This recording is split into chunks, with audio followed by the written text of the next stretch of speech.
Well, good morning. How is everyone today? So excited to be here in our renovated multi-purpose room. And Kevin is just doing a fabulous job getting all the bugs worked out. We're finding a few more than we anticipated, but doing a great job. I'd like to introduce Neale Murray. He has been doing lectures now for the past, almost 3 years. So he's getting in, and he is a retired professor, and taught art, is a sculptor, still ongoing with a lot of his art, and just absolutely fabulous impressions about how art comes together and the history of it and where we are. Last spring, we finished with the Renaissance, and so this year we're going into Baroque, and we're very excited to go, and I'll introduce Neale and let him get started with it. Thank you. Thank you.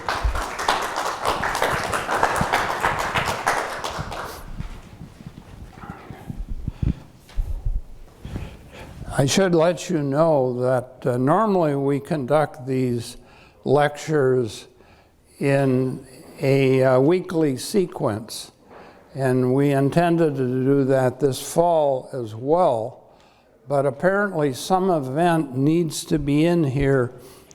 I believe it's the 18th, and so we're going to meet here today and meet here next week, the 11th.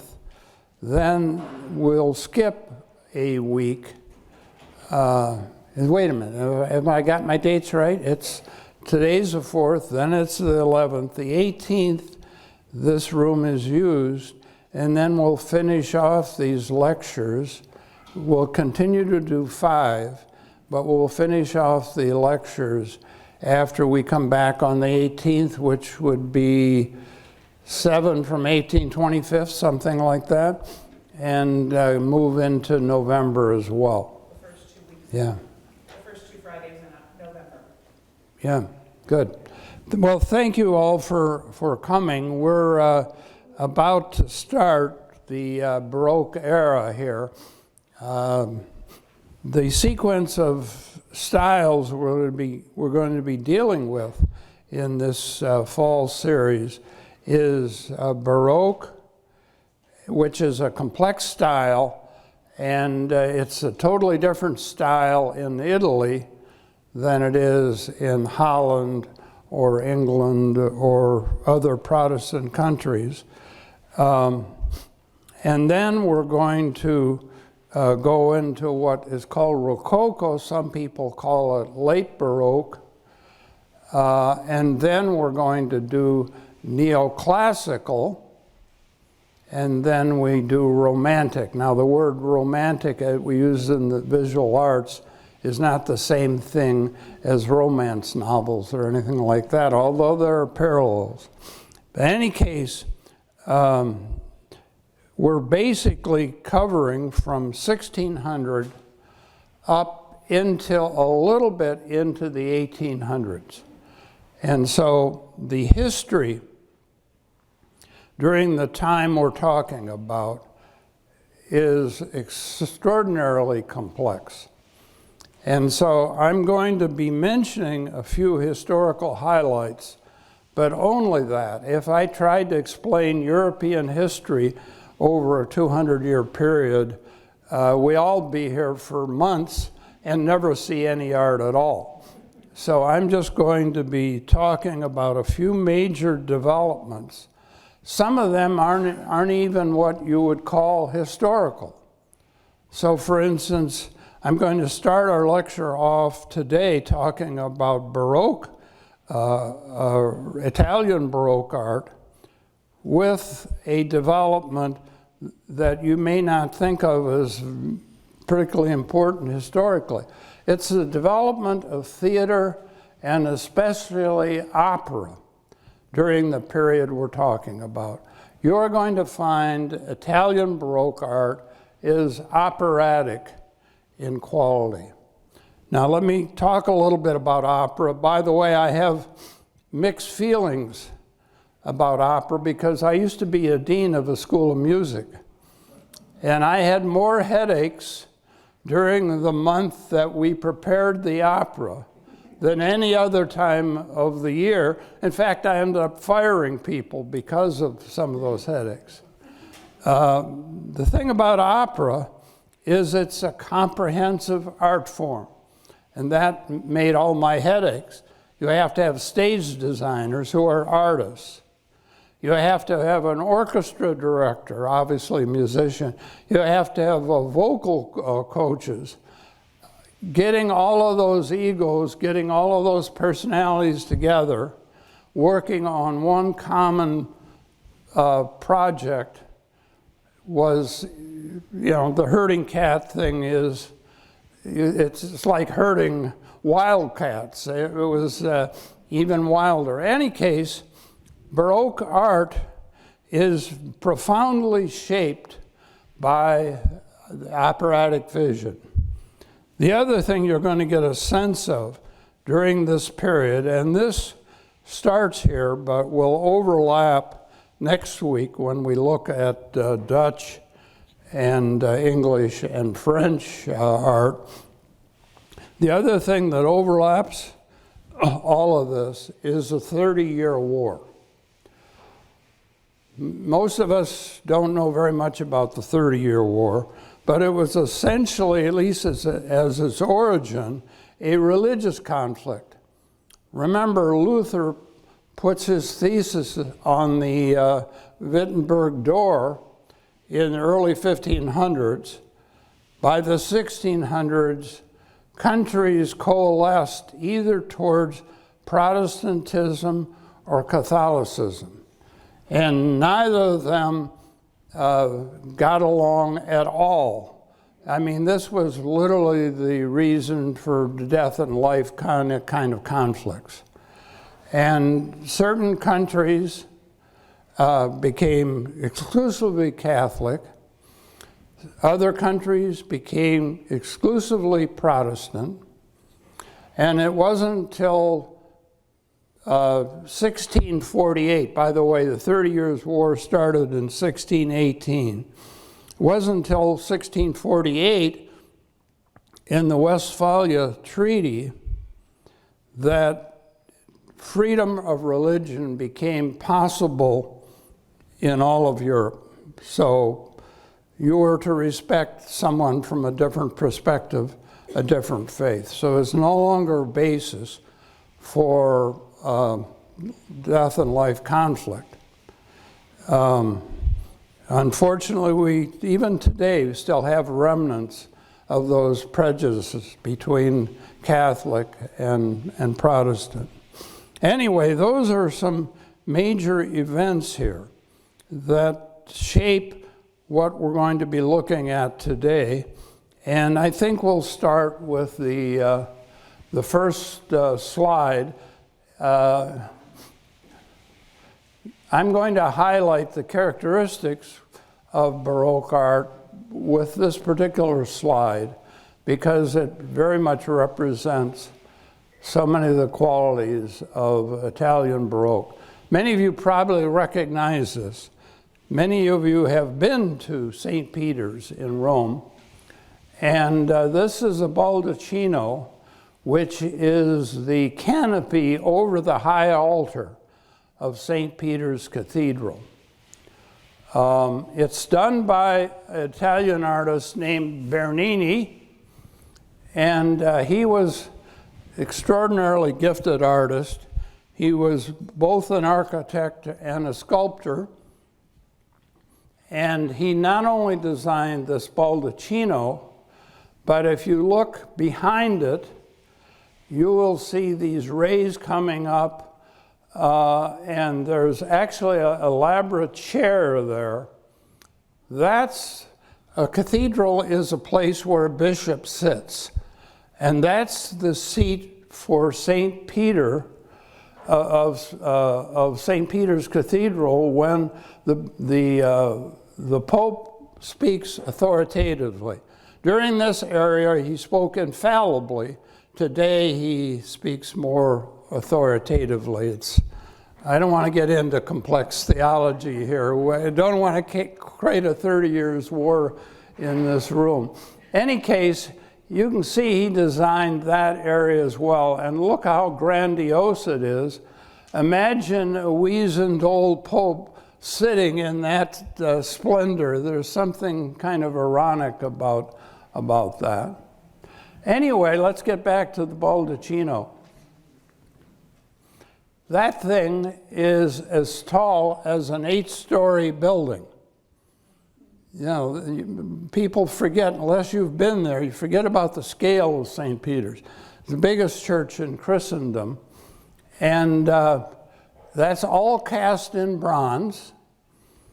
And it represents this grand, big, operatic kind of approach towards things that is so much the Italian Baroque. The high altar is beneath that.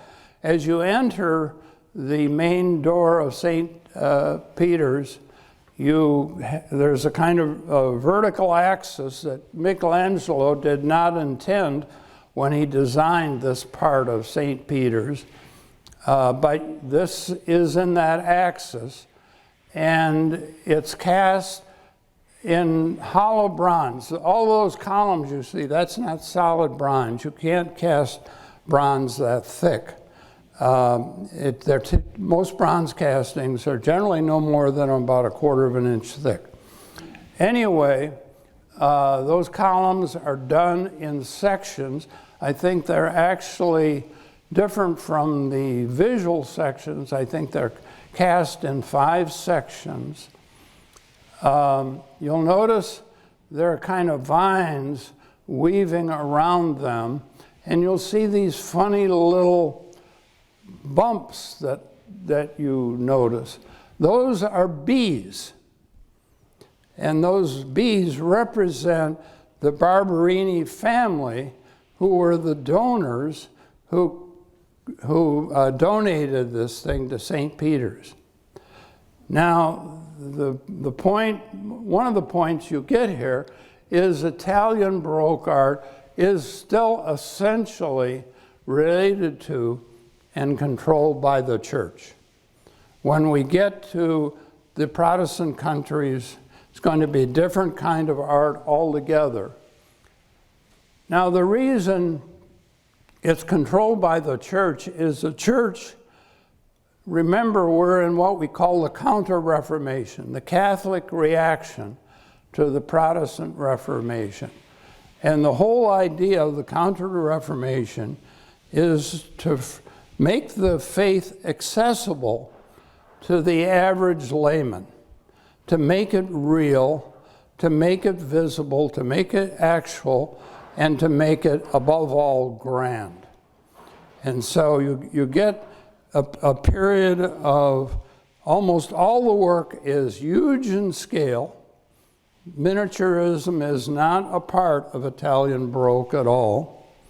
So it's used in scale. Absolutely extraordinary technical execution. Some of the most well-made, technically exacting art that the human race has ever created had been created in the Baroque era. Now you can see, if you follow the plan here, you see the high altar underneath the canopy. If you go up those twisty columns, and notice they're not classic straight up and down columns, the Baroque takes the classical and softens it up. Essentially, classical is related to the dominant material, which would have been marble. And marble, by its nature, tends to move towards strict geometry. The Baroque takes that and softens it up, and so curvatures become the dominant element in Baroque. And in fact, the word Baroque actually derives from a curved object. No one's for sure because it's not the term that was used in that era, But in the 18th and 19th century, art historians started to call this period Baroque, and that word comes from a word about a irregular pearl. The whole idea of nature, a pearl is a natural object, but nature no longer fixed, geometric, crisp, and clear like it was in the Renaissance. Now nature more irregular, a little more out of control. The other thing that you want to keep in mind here, the Copernican revolution has happened now. The Earth is no longer the center of things. The world is no longer circular and therefore easily comprehensible and finite.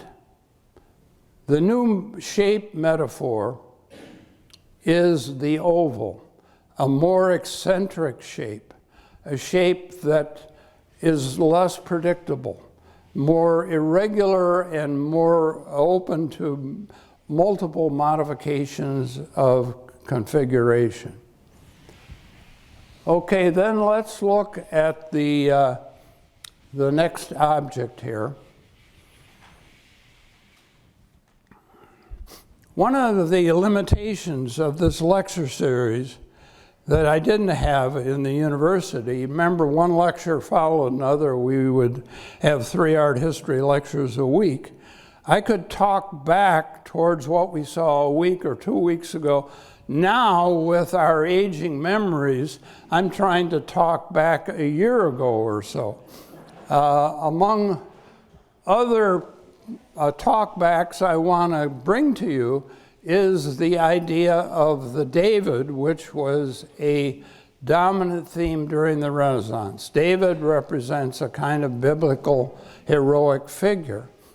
Many very great Renaissance artists created Davids, Michelangelo being the most notable of them.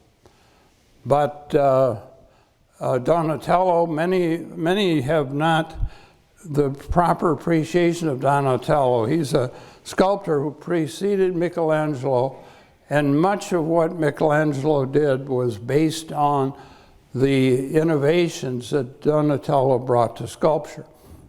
In any case, both of them use the David motif as a way of expressing a kind of quiet, compact energy. Both of their statues were pretty much straight up and down. The Donatello was cast in bronze, and David is a youth in the Donatello, and he's standing on the head of Goliath. And he's wearing a helmet. The helmet creates a shadow on his face, and you get a very contained, introspective quality about it. It's a very sensual statue. It's almost androgynous in character. It looks as feminine as it does masculine.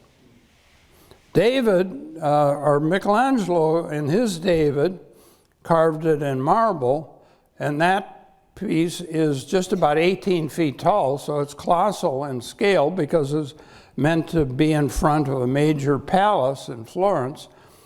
But again, because it's carved in marble, it's contained. And David is standing there thinking about things. He's holding his sling. He's got the rock in one hand. The sling is over his shoulder, and he's looking off to the side. And as you look, you can see he's concentrating when he's looking off to the side. And you get the idea that Goliath is over there. That's why he's looking. And he's thinking about what he's going to be doing. So it has a kind of internal quality, just like Donatello's was kind of self-centered, and you get the figure that David is meditating on his beauty. Then Michelangelo's is the David meditating on his action. So it has a kind of intellectual quality to it. He's thinking. Now you take that kind of contained, restrained approach, which was classical in character, And now you come up with Bernini's David, which is, as you can see, a different thing altogether. First of all, it's extraordinarily well carved, as all of Bernini's marble sculptures are. It's not huge in scale. It's 5'7" high, and some people think that the head of David is a portrait of Bernini himself. Now notice everything that is contained in the other statues I referred to is now released here in a kind of corkscrew motion. We see David in action. It's basically a marble photograph. And that's the whole idea behind the Counter-Reformation approach in Catholic countries. You take the miracles and you make them real. You put them in front of people. You put them in the place of the actual biblical event. This is no longer just an object of meditation. It's an object of proof that this happened. Unfortunately, what that does is turns sculpture into marble taxidermy. Frankly, I'm not all that impressed with this, although it's technically as good as marble can be carved. Artistically, it's kind of shallow. Yeah, it's grand, it's impressive, but there's got to be more to art than just that first impression. Art has to bring the possibilities of meditation, reflection to it. And I have a hard time reflecting on this. It just, what I reflect on is the technical skill. Being a sculptor myself, I am blown away by the technical virtuosity of Bernini. But technique isn't everything in art. Artists like Vincent van Gogh will bring that point back to mind. He was a relatively crude artist. He didn't have technical virtuosity, but he had qualities of insight that you don't find in the work of Bernini.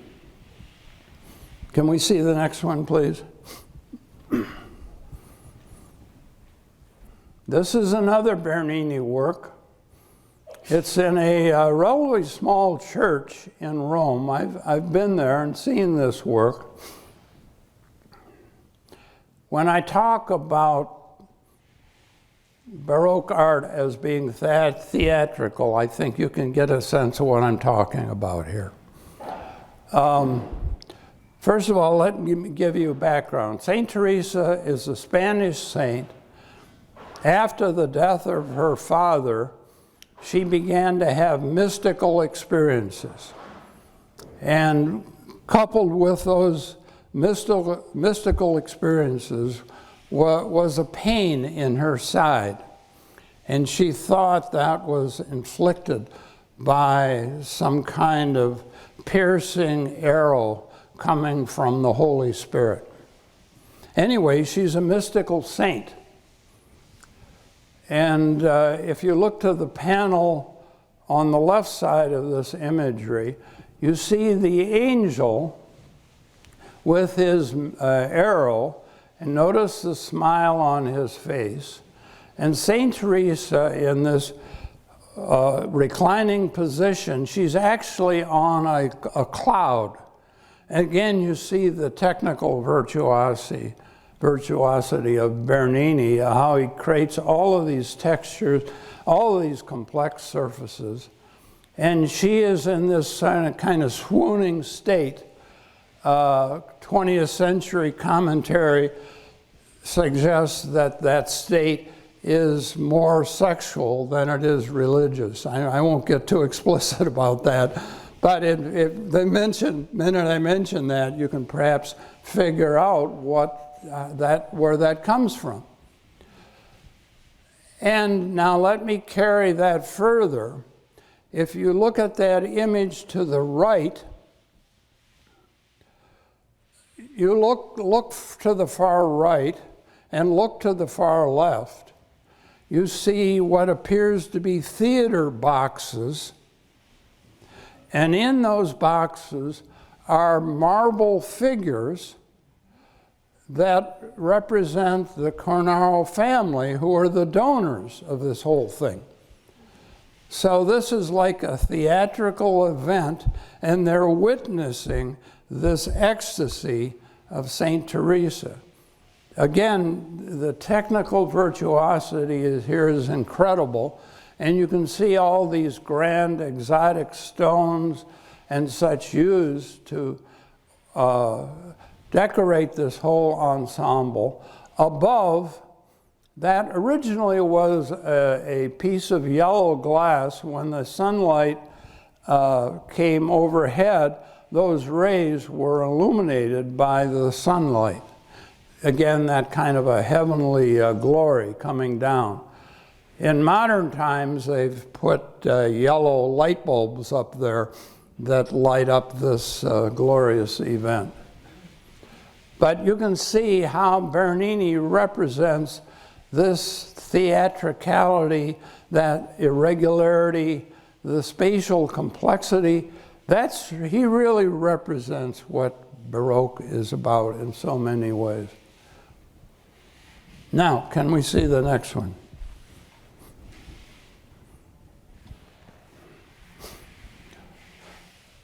Perhaps the greatest architect of the Italian Baroque is Borromini, and he does, in many ways, what Bernini does to sculpture. He makes architecture into a sculptural object rather than the standard conception of architecture. Now what you see here on your right is the facade of San Carlo. It's not all that big a church. It's in Rome. It's called San Carlo of the Four Fountains because it's on a corner lot, and there are fountains. There's a piazza in front of it. There are fountains there. You'll notice the facade. Facade, of course, is a French word for the front of the church, is not flat anymore. It's now this undulating in and out rhythm, and it looks organic. It looks like it's living material rather than inert stone. You'll notice the medallion at the top of the upper cornice is an oval shape. And you're going to get that oval repeating itself throughout Borromini's designs. You see how he creates very deep space, deep niches in that facade. So not only does he undulate that surface, but he undulates the light that hits that surface. So you get deep dark shadows and bright highlights. And that, again, when we get to painting, you'll see is a feature of Italian Baroque drama. Now, as I mentioned, the oval is an important shape for them. When you look at the interior of that same church, you see the oval dome, and it's hard to even get a sense where the real walls are. It's in and out, in and out. The surfaces are constantly changing. Your eye doesn't get much of a chance to rest. And it creates this dramatic, organic, energetic space. It's architecture basically turned into sculpture. I think Borromini is an extraordinary architect. When I see his work, I'm going to jump up to our own time to remind you of modern architecture, and especially the Guggenheim Museum in Spain. In modern days, because of the use of a computer, we can shape metal in highly organic ways at an architectural scale. Frank Gehry is the architect who created that Guggenheim Museum in Bilbao, and it's a sculpture. It's simply a modern abstract sculpture, but of architectural scale. And it's the advent of the computer that allowed us to do that sort of thing. Whenever you see Gehry's work, he's also, like Bernini, he was a sculptor and an architect, and his buildings are always having that kind of complex organic quality. That was only possible today because of the advent of the computer. Can we see the next one? This is another Borromini. This is St. Ivo. Now, the church itself is really regarded as a chapel. And it's a later addition. If you look to both sides, you see what appears to be a kind of classical arcade. That's classical type architecture. Flat walls, arcade-like rhythms, everything predictable, everything kind of manageable, so that it's easy to get that structure in your mind and understand what its shapes are.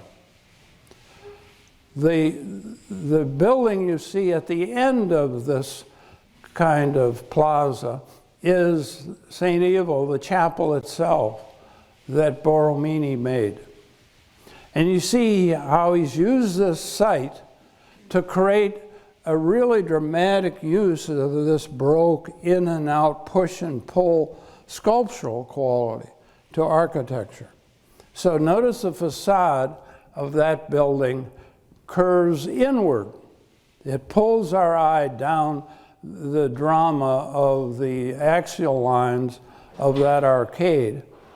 And then above that concave facade, we get this unusual shape up there, which is a dome, but not, of course, the conventional dome. And you see the interior of that church here. That's looking straight up into the dome. It's an extremely complex shape. In the old way of thinking, the dome kind of sits on the cube of a building. That's what you actually have by the design of Michelangelo, St. Peter. The dome sits, and the building was originally cubic shape. But now the dome is built into the walls of the building. So again, it's sculpture. Everything is knit together like a living, organic thing. It's not geometry anymore. It's nature and the irregularity of nature. You'll notice how you have these pilasters, which are kind of flat columns that sort of press in. If you look at the dome shape on the outside, sort of press in, and then the shape of the dome bulges out between them. So you get the feeling almost like a balloon being expanded. It has a kind of flexing, expansive quality like that. And of course, even though typically his buildings are not all that large, they are inordinately expensive and complex to make. Now, can we see the next one? Neale, I got a question. Yes. What was the significance of St. Ivo? I'd be honest with you, I have no idea. Not being a Catholic, I'm not up on Catholic saints, and of course there are thousands of them. Does anyone in the room know who St. Ivo was? I don't. No, sorry, Frank. Get your cell phone out and look it up. Okay. Ivo of Kermartin, October 1253 to May 1303. A little louder, please. Oh, here, you read it. Can you see it? I have to get my glasses on here. I'm sorry, I have my glasses in the other room. We'll show it to Frank after we're over here. Now, the great painter of the Italian Baroque is Caravaggio. Now, Caravaggio is one of those artists who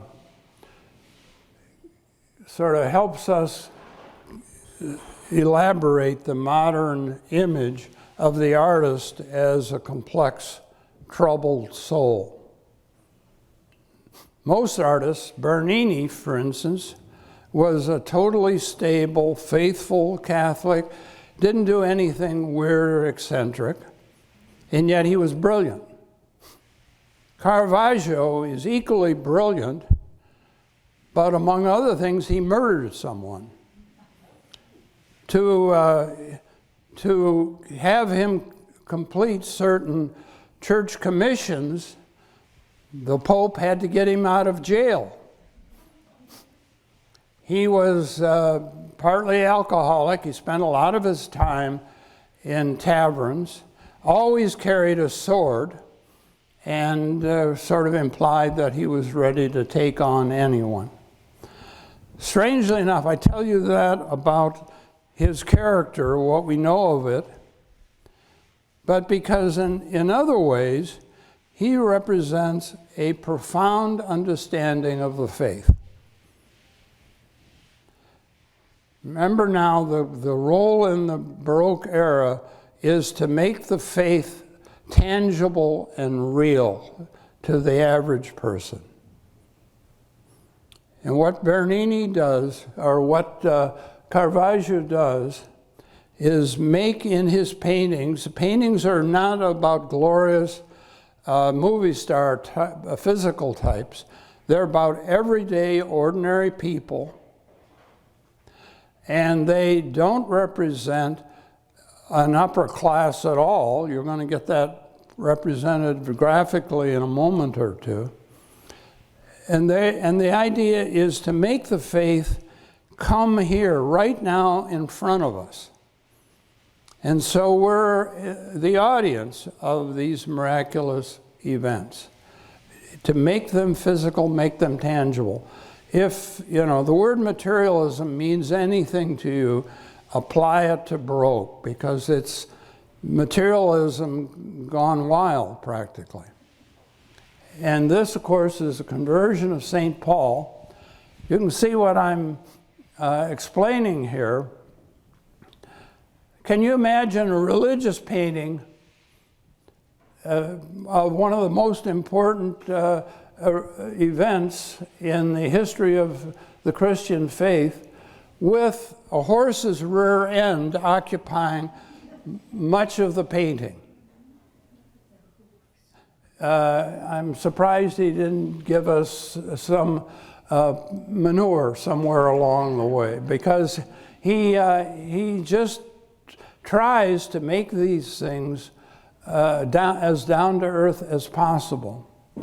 The other thing you want to keep in mind about Caravaggio is its high drama. That's the reason you get such a contrast between dark and light here. You get deep, deep darks and then bright highlights. Generally, his paintings are large because they're commissioned for churches, so they have to be big enough to be seen from a distance.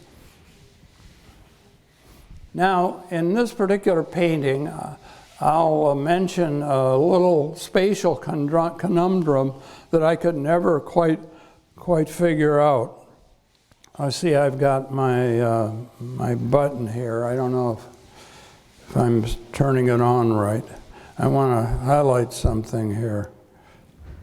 Now, I can't seem to get it on right. Yeah, I get a red here about how to. It's this one. Why am I not getting a red spot up there, though? It's this one, right? This is a new button for me. Wait a minute. Yeah. I got to push that there. Okay. try to spatially figure this out. Now again, you get a common person, no moving star type, who is the horse handler here.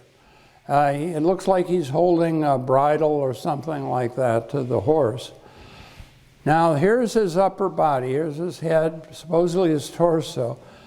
These are human legs there and there. Try to connect those legs to that torso. I can't make sense out of that. Again, it's all in shadow, so maybe there's some way to see that. But in any case, Paul, as you can see, is on the ground here in this ecstatic pose. Again, think of St. Teresa and her ecstasy. And light becomes a metaphor for revelation here. Light becomes a kind of divine light that comes to him. His arms open, indicating he's open to the Holy Spirit. He's open to the divine light. And notice his head is almost in our laps. If you're standing in front of this painting, it's about at eye level. His head is almost in your space. That's one of Caravaggio's devices, to not get this away from us, but get us right into our space. So to take the ordinary light, the ordinary space we're existing in, and this special divine miraculous space enters into that space. It's amazing theatrical sort of invention, but by its nature, it is theatrical. Can we see the next one, please? This is his supper at Emmaus. And notice what I'm saying about common people. Let's see if I get my button to work again. This guy has got his sleeve has got holes in it. He's just an ordinary guy. This guy, you notice, he's got a shell on his vest. He has a leather vest. That probably indicates he's a fisherman. So the disciples seated at this table are just ordinary people. Notice Jesus, remember the story at Emmaus. They walk with Jesus.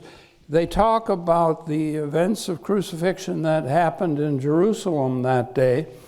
They stop at an inn to have a meal.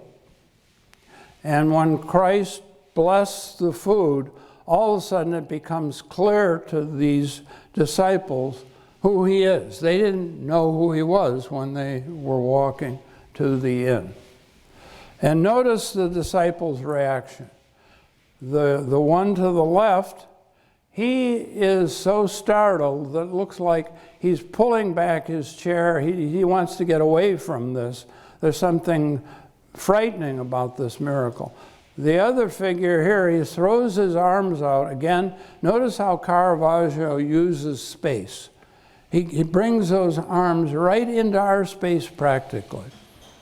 And notice the other thing that up to this time was almost unheard of. Where's Jesus' halo? See, he's a normal human being. And he's not a movie star type. He's just a normal human being. What I also find interesting about this particular version is he's revealed to the disciples. It's hard to figure out the reaction of the servant here. It's clearly nowhere near as dramatic as the reaction of the disciples.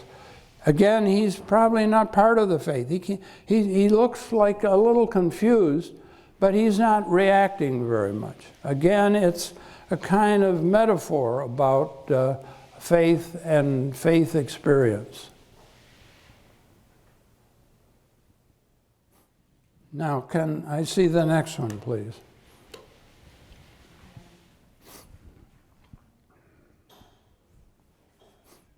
I have to explain to you, because many of you probably are Protestants, you haven't read the Catholic Bible. The Catholic Bible has a section in it of books that the early church did not decide to be a part of the canon of Scripture, the Apocrypha. One of those books, I read the Catholic Bible, by the way, and so my Bible has a story of Judith in it.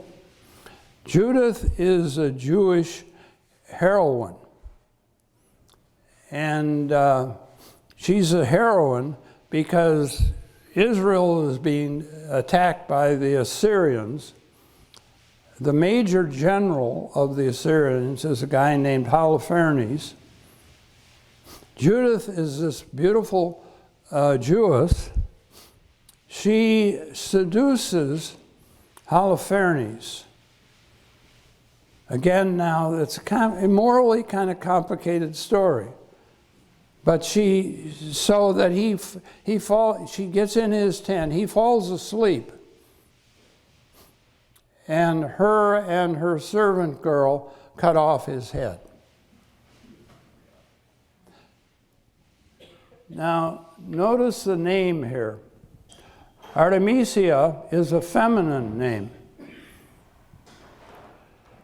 Women did not get to be prominent artists during much of the period we're talking about, and even earlier, not so. During the Renaissance, artists started to be known by names.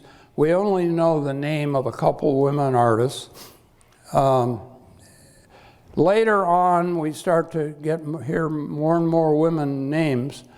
But one of the reasons behind that is this technical virtuosity that we see in Baroque art has to be created in a workshop environment. It's a highly developed, skilled craftsman environment. And artists had workshops. Rubens had 100 people in his workshop. Bernini, I'm sure, had a lot. I don't know how many. But in any case, all those people in these workshops, they're apprentices. And they're male. And in that world, you didn't put women in that environment.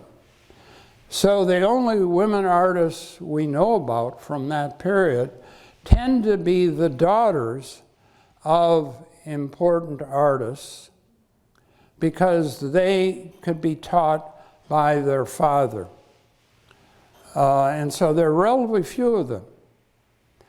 Now, to highlight the social issue in this particular case, she was raped by an artist her father brought in to help her with some of her technical skills. She actually brought a case against that artist and won the case. But in fact, he got minimal, and a typical story, he got minimal punishment for his act. Now, did that affect her view of the masculine? Why did the beheading of Holofernes become one of the dominant themes in her art? I used to go across the street from Wayne University over to the Detroit Art Institute, and one of the most impressive paintings I first saw in the European Baroque Gallery was a painting by Artemisia, but it was a different heading of Holofernes. She did more than one of these. Now, her father was a major student of Caravaggio. And you look at this painting, in many ways you almost think it's done by Caravaggio. It's got that really dramatic dark and light that we associate with Caravaggio.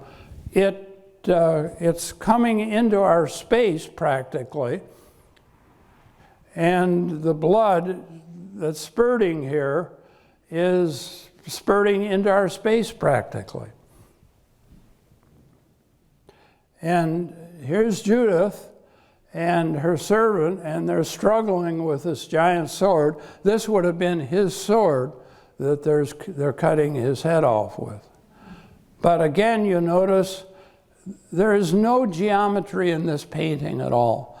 The Baroque just didn't care much about recognizable geometry. What they cared about is space and getting us into that space so that we experience this event. And so they heightened everything dramatically. And so, in fact, the biblical account is, in fact, much calmer than her paintings of this subject are.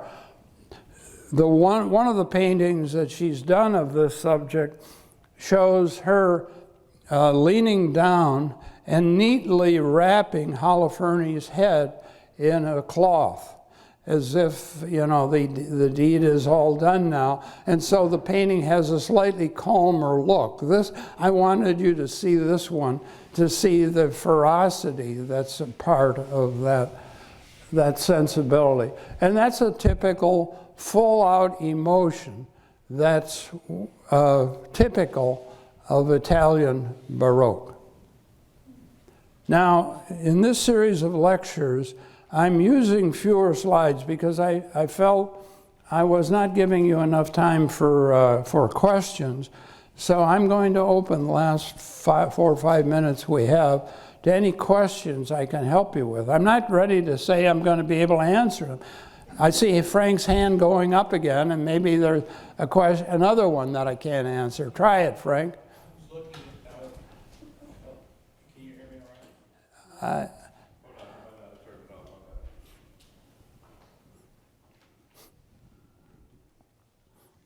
Well, I can speak in my operatic voice. Okay, I hear you. The issue is that you were talking about the geometry of this painting, and I'm looking at the perspective as geometry. And the perspective of this murder is very clear. Yeah, that's right. They understood space. It's not like you can't make things this realistic looking and not understand space.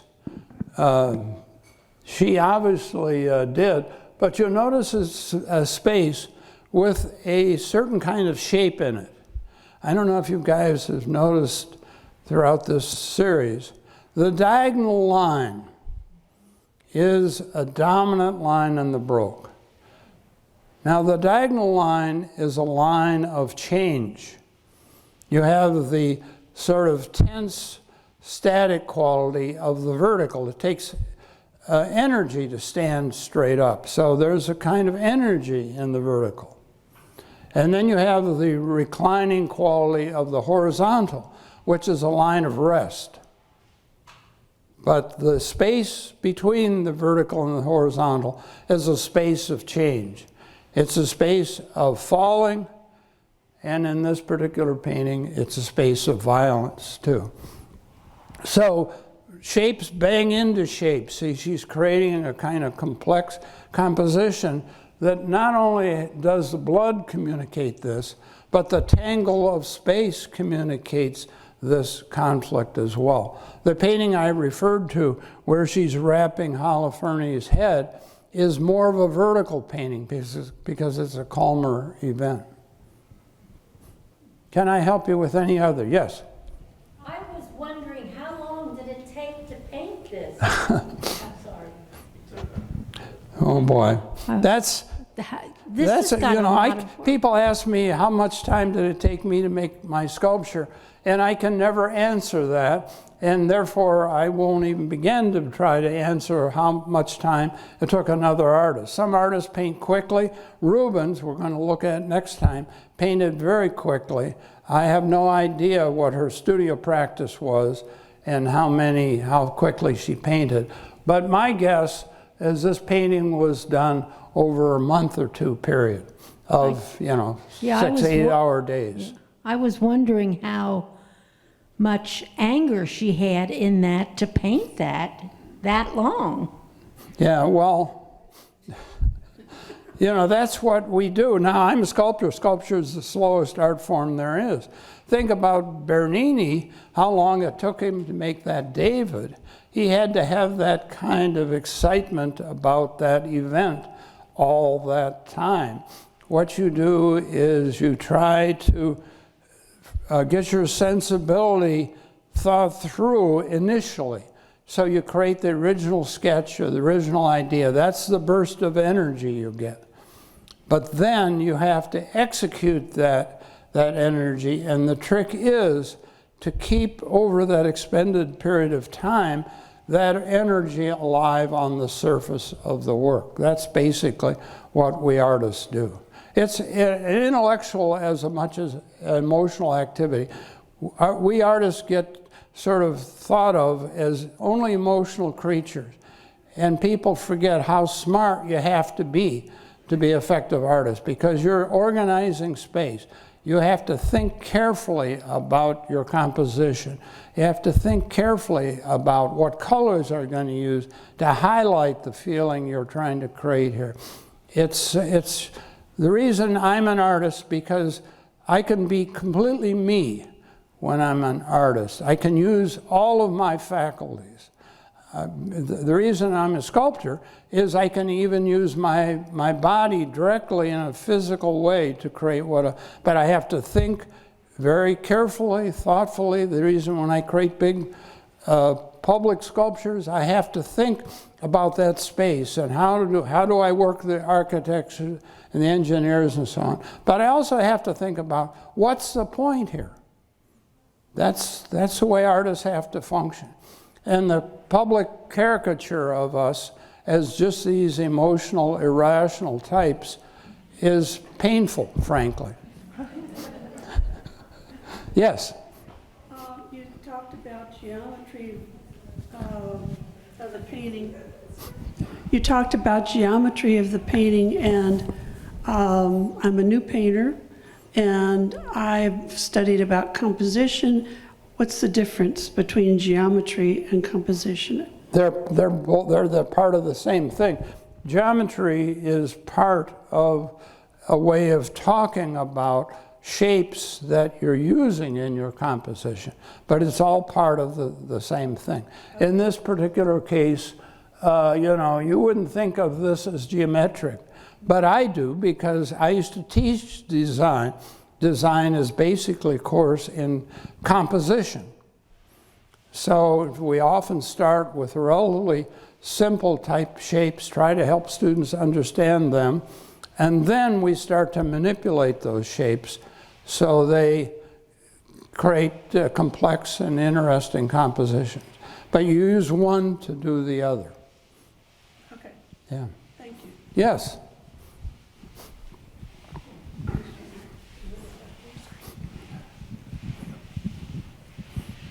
Thank you. You mentioned the Baroque pearl. The Baroque pearl. It's a Portuguese word, by the way. Oh. Yeah. It's not Italian. Did the name for the Baroque pearl come first, or was the Baroque period named after the pearl? It was actually named derisively by art critics of the 19th century, and they favored, as we'll see at the end of this series, we're going to get into neoclassical. They favored classical art, and they didn't like the irregularity of the Baroque, and so they took that object as a metaphor for that unpredictability of the Baroque. But it came much later, like many of these titles. And by the way, artists often don't title their work, certainly in this era. So these titles you see, we officially use them today, but often they were not given to those works by artists. Art historians use those titles and simply use them to help us designate the work, but they weren't designed by artists. Modern artists typically use titles. In my own case, I have a kind of poetic sensibility, and so the title is almost as important to me as the work I made. It's no accident that my oldest daughter was a poet. Can I help any other questions here? It's about lunchtime, by the way. It's about noon. Thank you, folks. Thank you for coming. I hope I'll see you next week.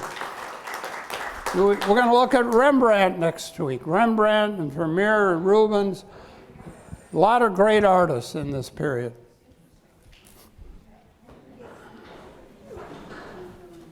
So what kind of sculptures do you do? Right now I do wood, but I've done